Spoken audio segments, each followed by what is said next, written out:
Hello and welcome to the news update this hour. Chinese coronavirus vaccine could be tested and manufactured in Canada.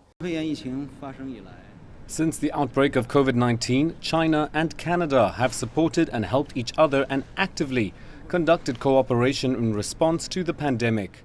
China's CanSino Biologics Inc., the company behind one of the few coronavirus vaccine candidates already in clinical trials, is collaborating with Canada's National Research Council to pave the way for future trials in Canada, the Research Council said on Tuesday. The NRC said it would scale up a production process of CanSino's vaccine at a government facility in Montreal and that CanSino was preparing a trial application for drug regulator Health Canada. China is actively engaged in international cooperation with Canada and other countries in medicine and vaccine research.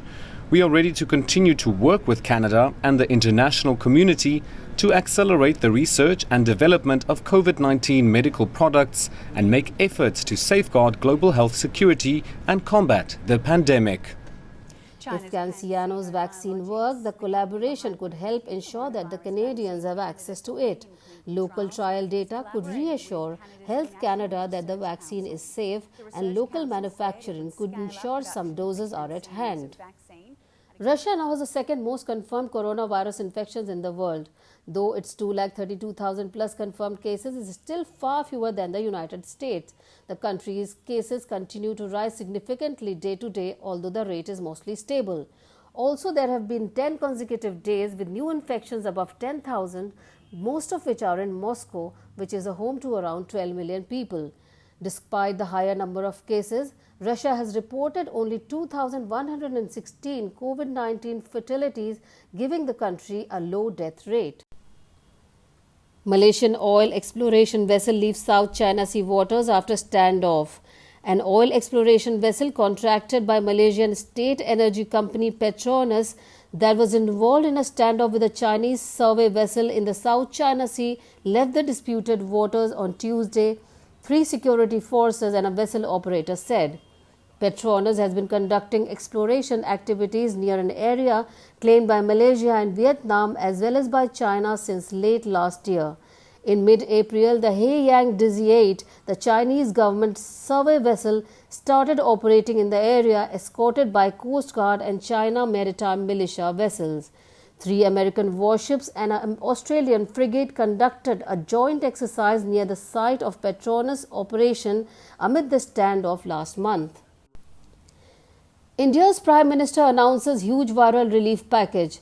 In New Delhi, Indian Prime Minister Narendra Modi announced on Tuesday that the government will spend more than $260 billion, the equivalent of nearly 10% of the country's GDP, on the coronavirus economic relief package designed to make the world's second most populous nation more self-reliant. The package's main aim is to build a self-reliant India, Modi said in a televised speech, adding that it will help the country compete globally. India entered its 6th week of a stringent nationwide lockdown on Tuesday, pushing an economy already enfeebled before the pandemic to the brink of collapse. Modi said that the details of the package would be disclosed in the coming days.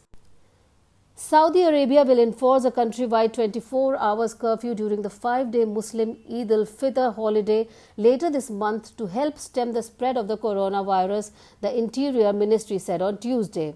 The curfew will apply from May 23rd to May 27th following the end of the fasting month of Ramadan. Until then, commercial and business enterprises will remain open as they now are, and people can move freely between 9 a.m. and 5 p.m. except in Mecca, which remains under full curfew, the statement published by state news agency SPS said. Saudi Arabia had earlier imposed 24-hour curfew on most towns and cities but eased them for the start of Ramadan. It did not loosen the full isolation lockdowns implemented in some areas with high number of coronavirus infections.